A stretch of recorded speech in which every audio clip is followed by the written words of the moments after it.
Convite, muito obrigado e estou aqui sempre à disposição, alegre, feliz com vocês todos. Beleza.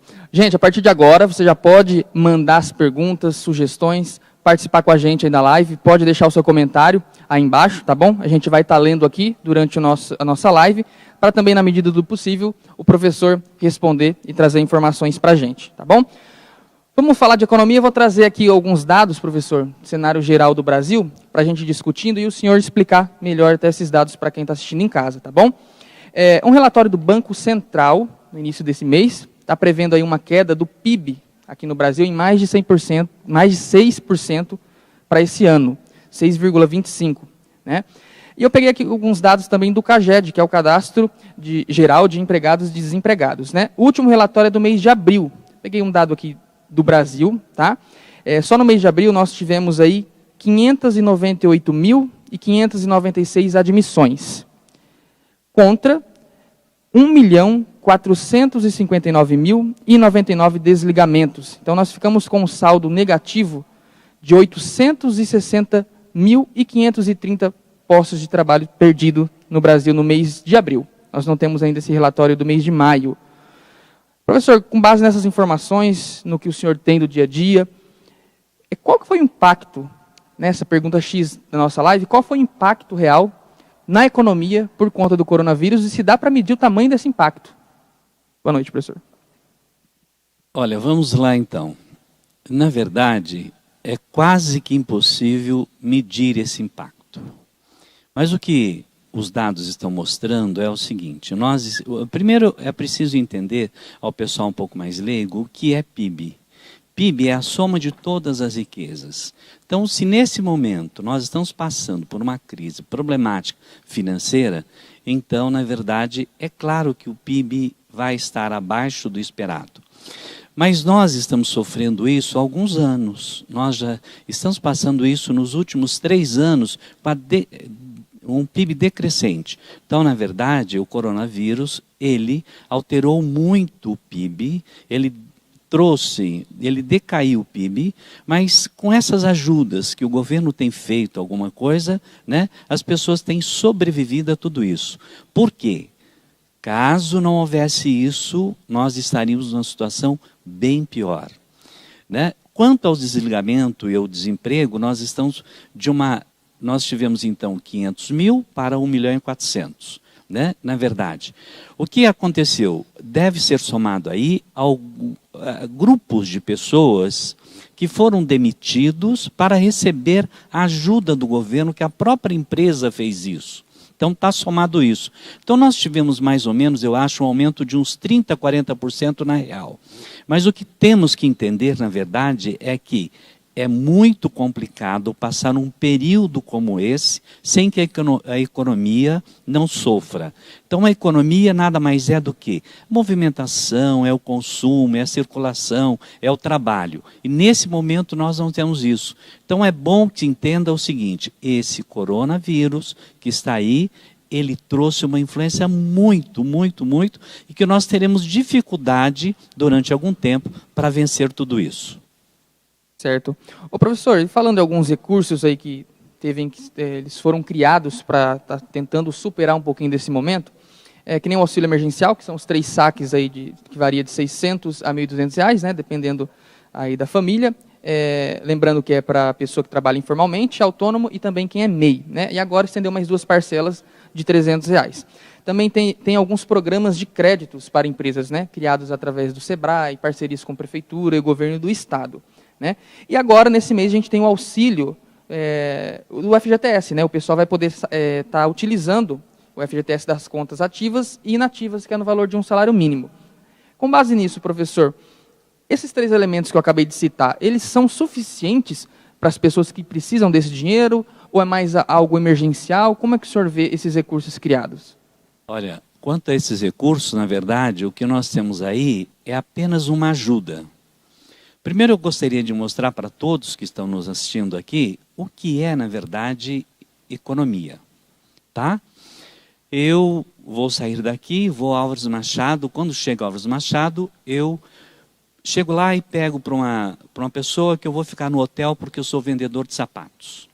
E a pessoa olha para mim e diz assim, é R$100, eu pego e dou R$100 para ele, ele olha, graças a Deus o santo me ajudou, e ele pega aqueles R$100 e passa para uma outra pessoa, que ele está devendo.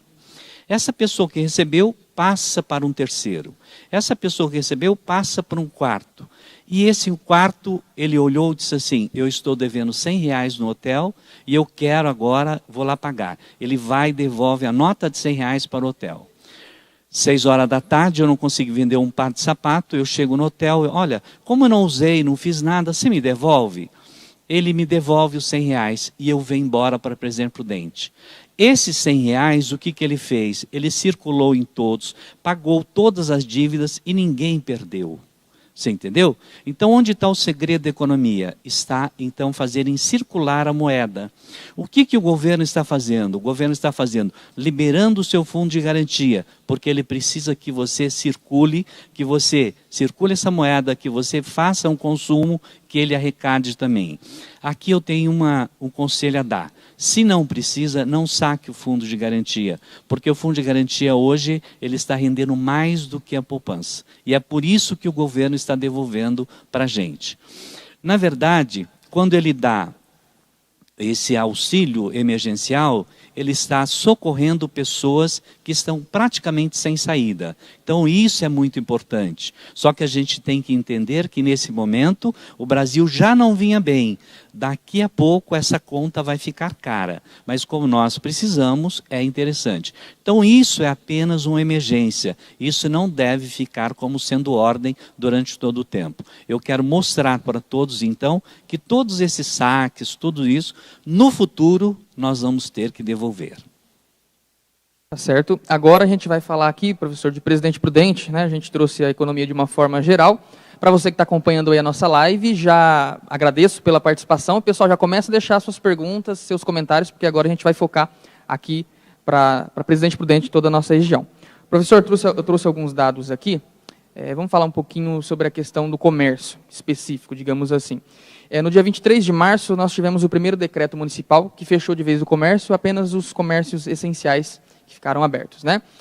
No início desse mês, nós tivemos aí a flexibilização, já os estabelecimentos começaram a funcionar, alguns estabelecimentos, né, com 40% da lotação máxima, os shoppings já puderam abrir as portas, né, algumas lojas já conseguiram trabalhar. E no dia 17 desse mês, aí foi o grande balde de água fria nos comerciantes, né, comércio fechado novamente. E eu trouxe alguns dados também aqui do CAGED, professor, fazendo um resumo geral de janeiro a abril, dos 4 primeiros meses do ano. Nós tivemos aqui em Presidente Prudente 6.263 admissões. E desligamentos já foram 7.743. Então, quer dizer, nesses primeiros 4 meses do ano, nós tivemos um saldo negativo de 1.480 perdas aí de carteiras assinadas. E as maiores perdas foram no setor de comércio e serviço, que é o forte da nossa região, né? E desses 4 meses, abril teve o maior saldo negativo, menos 959 postos de trabalho. Pergunta, professor, como você avalia esses dados e a situação aqui de Presidente Prudente, economicamente falando? Olha, o Presidente Prudente, na verdade, ele é o centro de toda essa região, né? Ele é a macrocidade dentro de uma região, o qual nós temos, nesse momento, que estabelecer, procurar um outro tipo, porque nós estamos trabalhando com serviço e com comércio. Se esse comércio não está, então, liberado, então, o que é que precisa? É preciso, então, reinventar. E para você reinventar dentro do empreendedorismo, você deve trabalhar com coisas pequenas, tá? Então, quando você imaginar que essas pessoas estão desempregadas, nós precisamos, sei lá, paróquias, ou então pequenas empresas, dar instruções para essas pessoas. Como nós vamos resolver isso? De momento não dá. Mas a gente vai resolver com as universidades oferecendo pesquisas, oferecendo cursos rápidos e assim por diante. Porque nesse momento nós precisamos sobreviver a esse clima que foi criado no geral. Então, dentro da economia prudentina, nós precisamos, né? Se você imaginar, precisamos de uma indústria, de uma fábrica, alguma coisa? Não. O que nós precisamos, na verdade, é circular esse serviço. Nós precisamos nos preparar imediatamente para daqui a 2 ou 3 meses começarmos a trabalhar, a consumir e assim por diante. E como que se faz isso? Se faz isso, então, acreditando no pequeno. O que é o pequeno? Acreditando na pequena empresa. Essa empresa, nesse momento, essa pequena empresa, precisa de um subsídio do governo, porque se ela tiver um subsídio do governo, ela vai conseguir movimentar a economia e automaticamente vai começar a cidade voltar a ter empregos. É isso. Então, no caso aí, professor, essas linhas de créditos vieram numa boa hora para essas pequenas empresas aqui, locais aqui, então, né? Então, dentro da linha de crédito é muito importante e a gente acha isso muito ótimo, porque ela vem nos ajudar, mas só que tem um detalhe. Nós estamos vindo de uma situação inflacionária muito grande. O Brasil passou por 10%, 20%, 5% e assim por diante. Passamos por uma taxa de juros de 10%, 15%, agora nós estamos então numa taxa de 2,25%. Né? Então isso é muito bom. Mas se você imaginar que a inflação nossa durante todo o ano ela será de 2% e que o trabalhador só terá um aumento se tiver de 2%, essa taxa ainda é cara. Então nós precisamos que o governo, seja municipal, seja estadual, ou seja o presidente do país, ele reduza ainda mais essa taxa de juros e nos dê subsídio então para melhorar a nossa situação. Então o grande problema nosso ainda está na taxa de juros. Professor, você disse aí que os empresários devem se reinventar, né? E como fazer isso, se reinventar economicamente? É através da tecnologia? Quais os recursos que esses empreendedores podem estar utilizando? Até a gente em casa mesmo, né? De que forma a gente consegue se reinventar? Olha, a reinvenção hoje ela é muito tranquila quando a gente fala em tecnologia. Todo mundo pensa em tecnologia, então isso. Mas a reinvenção hoje está na realização de custo. Você reduz o custo e você vende os seus produtos por menos. Tínhamos sempre aquela visão de que eu vou montar uma empresa e eu vou ficar rico. Vou montar uma pequena empresa e eu vou ficar muito melhor e não vou ter que trabalhar mais para ninguém. Hoje não é isso. Você vai ter que procurar o melhor fornecedor, você vai ter que procurar o melhor insumo com a melhor qualidade. Imaginar que, se a inflação está de 2% ou 3%, você deverá no ano ganhar no máximo ou 5% ou 6%. Aquela ideia de que você ia ganhar 30%, 40%, isso não. Você precisa colocar o seu produto para girar, no próprio exemplo que eu disse aí. Então a reinvenção passa por isso. E a invenção passa por uma tecnologia onde você, sem dúvida alguma, se você estiver fora, se você estiver desconectado, automaticamente a sua empresa vai desaparecer. Então tudo que é novo, você tem que fazer parte. E a gente faz parte como? Conhecendo. Se a gente tem dificuldade, o que a gente faz então? A gente procura quem sabe para nos ensinar. Aquela famosa frase, né, professor? Quem não é visto não é lembrado. É mais ou menos isso também. Exatamente, é isso. Dando sequência aqui, o senhor já até explicou como a gente vai conseguir dar uma melhorada na questão da economia, especificamente aqui em Prudente, o que deve ser feito nesse momento para estar amenizando essa crise. Essa questão mesmo do preço dos produtos das empresas, como é que o senhor avalia isso? Para a gente dar um salto, tentar melhorar um pouquinho mais aqui. Bom, primeiro é o seguinte, antes de mais nada, você precisa conhecer o perfil do seu consumidor. Tá? Quando você conhece o perfil do seu consumidor, o que você faz? Você imediatamente produz para ele. O que nós temos então a partir de agora? Não vamos ter mais estoque. Isso aí está totalmente... Então a reinvenção começa por aí. Nós não vamos ter mais aquelas lojas enormes, aquelas coisas, a não ser hipermercado, alguma coisa parecida. Mas essas lojas em que você vai chegar lá e você tem 10, 15, ou tipo de camisas, ou calça para você, isso não existe mais, isso já passa por uma reinvenção.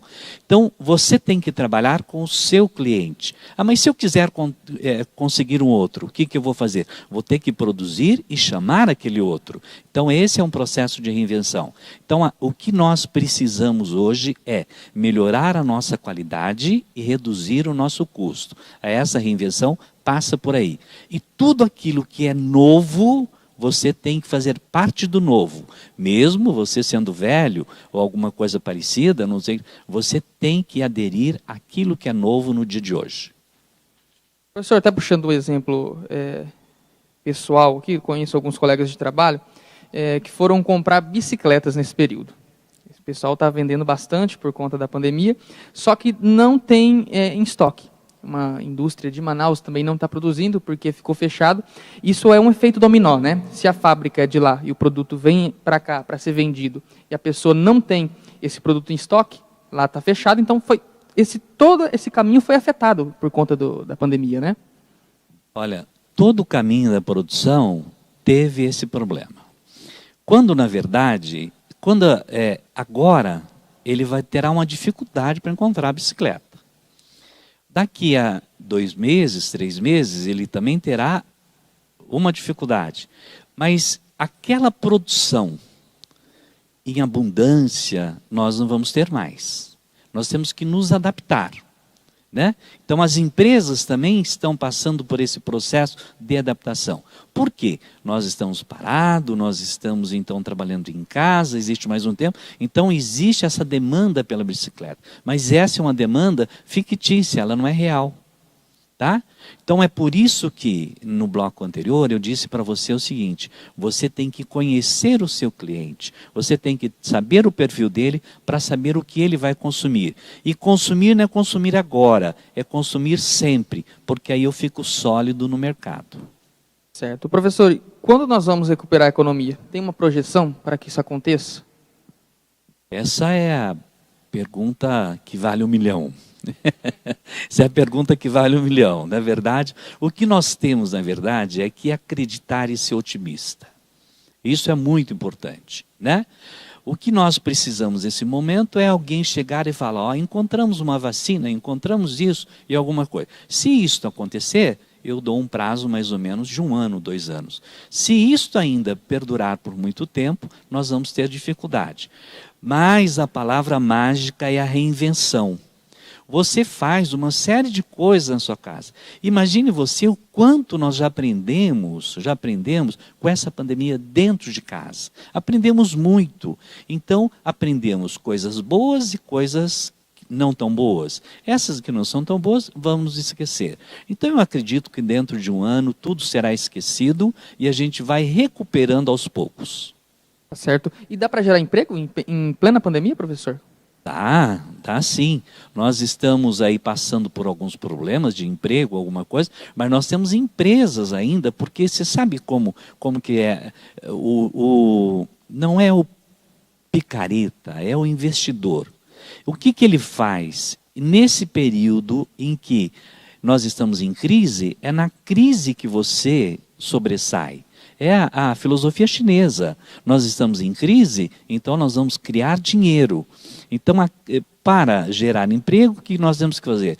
Pequenos empregos, pequenos negócios, tudo, porque esse pequeno vai ficar grande. Tá certo. Pessoal, vou mandar um abraço para todo mundo que está acompanhando aqui nossa live. Ó. Tem a Maria Dolore, Ivone Souza, Maria Ortega, Maria das Graças, tem a Cidinha, Lourdes Souza participando aqui também. Boa noite, pessoal, para todos vocês que estão acompanhando a gente. Muito obrigado pela participação. E lembrando que você está livre aqui para mandar a sua sugestão, a sua pergunta, a sua participação. Uma boa noite para todo mundo aí que está acompanhando a gente. Professor, vamos lá. Como se preparar? Essa pergunta aqui é interessante. Acho que é para todos nós aprendermos um pouquinho. Como se preparar para uma outra futura pandemia ou uma futura crise? Essa pandemia pegou todo mundo de surpresa? Acho que ninguém estava esperando, né? Olha, nós estávamos vindo de um período eufórico na economia. Houve uma pequena queda e aí houve a mudança do governo. A mudança do governo, ele trouxe para todos uma certa euforia. Agora vai mudar. Então nós estamos eufóricos, tá? Mas euforia é como você tomar um fogo. Na hora você faz uma festa violenta, no outro dia você tem dor de cabeça. Mas essa dor de cabeça, ela veio acompanhada de um vírus, tá? Então, o que aconteceu? Não veio só dor de cabeça, veio tudo aquilo que a dor de cabeça provoca. Então nós estamos nesse período. Então nesse momento é parar, entender e verificar o que está acontecendo. Se já está acontecendo então tantos problemas, vamos nos preparar. E a preparação aqui eu vou pedir um pouco de calma, mas é necessário. Você precisa começar a poupar. Poupar dinheiro. Poupar dinheiro não quer dizer guardar aquilo que você não tem. É não consumir em excesso, evitar desperdício, que a partir de agora você já aprendeu, não dá para desperdiçar. Professor, e como não gastar mais do que você recebe? De que forma isso, o senhor pode explicar de forma prática, que a pessoa possa pegar, olha, eu ganho isso e eu não posso gastar mais que isso? Porque tem cartão, tem parcelas, todo mundo vai comprando. E como fazer esse exercício aí para não gastar mais do que ganha? Olha, o primeiro objetivo você tem que saber aquilo que é real, que é seu. Então eu vou pegar, eu sou uma pessoa que ganho R$1.000 por mês, né? Mas eu não ganho R$1.000, porque tenho desconto, tem isso, tem aquilo, alguma coisa parecida, então eu levo para minha casa 900. Então o que eu tenho que fazer? Eu não devo falar nem para minha esposa, nem para os meus filhos, nem para mim que eu ganho 900, eu só ganho 800. Então em cima desses R$800, o que acontece? Aí eu começo a... Mas e o excesso? Não existe excesso, você só ganha 800. Os outros 100 você vai fazendo o quê? Colocando em poupança, fazendo todo esse processo. Então, a ideia, na verdade, é poupar. Mas a poupança não paga nada de juros. E quem falou que poupar é investir? Não é para isso. Poupar é para guardar pelos que vêm aí futuramente. Aí aparece um grande amigo seu e te dá um cartão. E aí o que você faz com esse cartão? Você olha para esse cartão e fala, é agora, vou passar cartão, vou fazer isso. Não, cartão é o dinheiro do governo. Aliás, são os juros mais caros existentes no país. Né? Até perde ou empata com o cheque especial. Tudo isso não é seu. O que é seu? Apenas R$800. Então, de uma forma prática, você deve pegar pelo menos 10% do seu dinheiro e guardar. E guardar de que jeito? Esquecer que aquele dinheiro vai guardar juros, alguma coisa. Porque tem gente que usa a poupança para conseguir investimento. E não é investimento. Poupança é a maneira que você tem de se preparar para a próxima pandemia, para o próximo problema que vier para você e assim por diante. É isso. Até porque o rendimento é baixo, né, professor, das poupanças, né? Hoje, na verdade, se nós temos uma taxa de 2 ponto alguma coisa, então o rendimento da poupança hoje não chega a 0,3 ao mês. O que significa dizer que é por isso que o governo está devolvendo o fundo de garantia, porque o fundo de garantia durante o ano ele tem que pagar 3 ou 3,5. Você entendeu? Então a poupança dá menos, então ele prefere que você fique com a poupança e ele devolve para você o fundo de garantia. Legal. Explicações fundamentais aí para a gente ficar bem esperto, tá ligado nesse assunto também. Economia faz parte do nosso dia a dia, né, professor? Sem dúvida. Chegou a perguntinha aqui do Sérgio, nosso parceiro. Obrigado, Sérgio, pela participação. Essa pandemia, podemos dizer que um lado bom é o aprendizado em prestar atenção nas finanças, porque começou a faltar dinheiro, o pessoal começou a ficar mais esperto, né, professor? Dá para dizer que isso é um ponto positivo? Olha, esse dinheiro ele veio de onde? Ele veio de um oferecimento de alguém, certo? Então esse pessoal terão dificuldade para entender. Se está faltando agora, recebeu, vai continuar faltando. No caso específico do Sérgio, o que ele fez? Ele está pensando o seguinte, eu vou ter que guardar um pouco, vou ter que melhorar esse negócio, porque amanhã ou depois será pior. Então, ela trouxe esse aprendizado bastante interessante. Ele agora sabe, né, acabei de falar para ele, que 10% não é dele. 10% é para resguardar dos próximos problemas que vier. Então, na verdade, nós estamos aprendendo com isso sim. Chegou mais uma perguntinha aqui da Lourdes Souza. Obrigado, Lourdes, pela sua participação. Está assistindo a gente. Pergunta, qual o melhor investimento com o dinheiro que guarda durante o mês? Onde rende mais? Onde que é melhor investir, professor? Olha, Lourdes, você acabou de ouvir que a poupança não é, porque a poupança não é investimento, tá?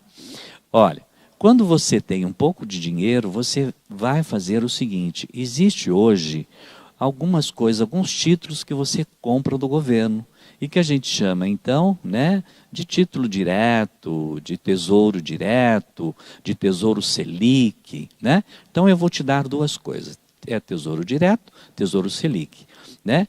E aí do LCI, o LCA. O que é LCI? Nada mais é do que, quando você vê o I, é de imobiliário. Então, setor civil. Quando você vê A, é do agronegócio. Então, esses dois investimentos, qualquer banco, qualquer corretora faz para você. Nesse momento, são os melhores, tá? Mas se o seu dinheiro, você precisa de liquidez rápido, alguma coisa parecida, você não vai ganhar dinheiro. Mas você deixa na sua caderneta de poupança, que ela é a mais segura e a mais eficiente que nós temos.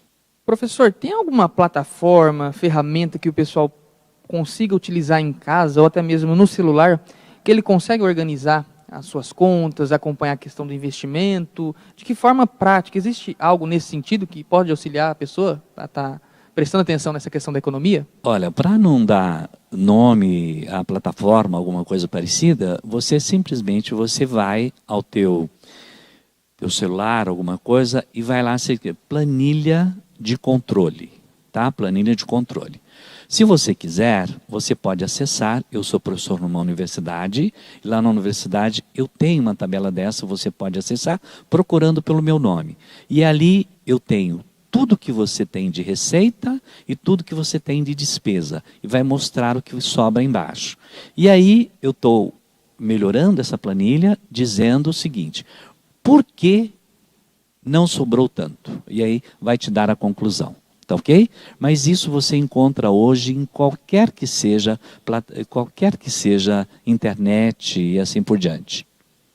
É só pesquisar que dá para encontrar. Só. Se não, pode deixar o nome aqui na paróquia, alguma coisa parecida, que a gente manda, tá? Ou então certo. acessar o meu nome aí pelo YouTube, me procurar e dá tudo certo. Tá certo. Ó, se você quiser ter mais informações, só deixar o seu nome aqui na paróquia, pode deixar aqui na nossa live, que tem o interesse de ter essa planilha, alguma coisa que o professor ele consegue providenciar para a gente. Disponibiliza, né, professor? Sim. E acho que essa planilha entra aí na nossa pergunta, que vai trazer muito benefício aí, uma pergunta de serviço para todo mundo. Qual dica, professor, de educação financeira que você deixa para quem está acompanhando a gente agora? É o que fazer nesse momento? Entra essa questão da planilha, né? Qual dica bem prática de educação financeira que o senhor consegue deixar para a gente aí? Primeiro, você tem que relacionar tudo aquilo que você recebe, tudo aquilo que você gasta, tá? Primeiro. Agora, depois, você tem que entender o seguinte: não comprar nada que você não precisa. Outro, após comprar, né, você vai verificar o seguinte: como pagar isso? Você só deve ter uma prestação, no máximo, 20% da sua receita. Então, se você tem um salário de R$1.000, a tua prestação não pode passar, então, de 200. Um outro detalhezinho, mais ou menos, é quando você compra, você olha e fala: eu preciso.